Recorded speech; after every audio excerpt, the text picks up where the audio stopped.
Isang magandang araw po mga idol.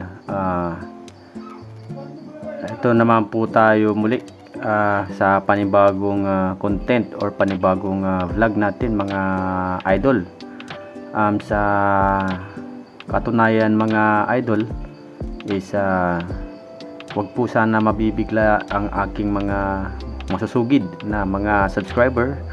Dahil po sapagkat po ay ako po ay nagpalit na po ng niche. Yan, sa katunayan mga idol, ang niche ko po ay ang pagpi-fishing. Sa kadahilanan na meron talaga akong dahilan kung bakit ako nagpapalit ng niche, dahil po feel ko po is hindi na po ako makakapag-fishing dahil po may dahilan po ako dahil siguro mapapalayo na ako sa karagatan, and then hindi na ako makakapag-upload ng madalas. So pansin nyo mga idol, yung upload natin is minsan-minsan na lamang, so hindi tayo nakakapag-upload ng daily upload. So napag-isip-isip ko mga idol is magpalit na lang ako ng niche.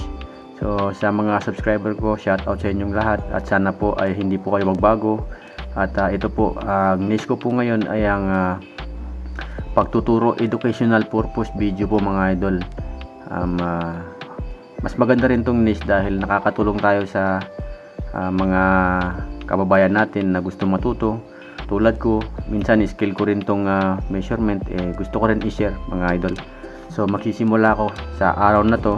Ang sisimulan ko po ay ang basic po muna tayo sa pagme-measure. Yan. So meron tayong measurement tape mga ka-idol. Yan, so basic po muna yung aking tuturo mga idol dahil nagsisimula pa lamang po tayo. Ayan po, ituturo ko po sa inyo mga idol sa araw na to ay ang ating centimeter or cm. Yan, so ito po yung ating cm. Ituturo ko po kung saan banda. Sana po ay masundan nyo yung ating video or vlog today. Sana matuturin po kayo. Magsisimula tayo sa basic. Yan, so ito po yung ating centimeter mga idol. Yan, itong 1, 2, 3, 4, 5, 6, 7. Yan, so centimeter na po yung ating pagbabasa niyan mga idol. Yan, ang sa taas naman po ay yan po yung ating inch or inches. Yan, hope na malinaw mga idol. Yan, so magandang panimula to dahil basic na basic lamang po mga idol.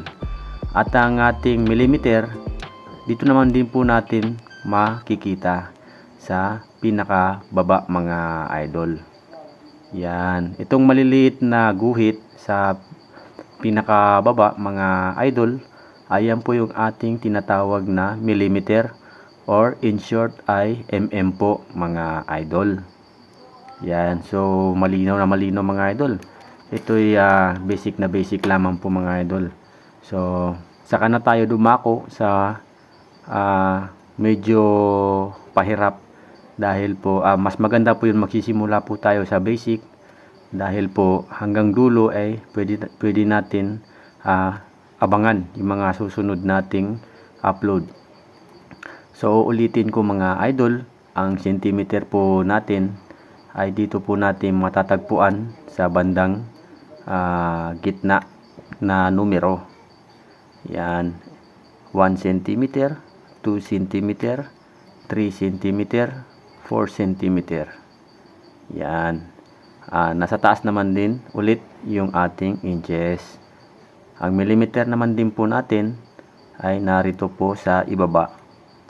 Yan, so na-excite ako mga idol na mag-share ng ganitong topic mga idol dahil po alam ko po na marami po nangangailangan ng ganitong usapin at lalong lalo na po sa paghahanap ng trabaho. Minsan din po sa construction ay itinatanong din po to sa atin bago tayo mag-apply.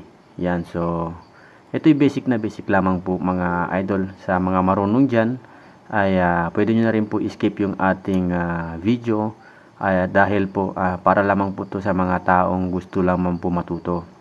Ayan, so abang-abang na lang mga idol sa next nating upload dahil po medyo natin papalalimin yung ating topic. Sa ngayon ay basic na basic lamang po muna mga idol. Hanggang sa muli, don't forget to subscribe and thank you for watching.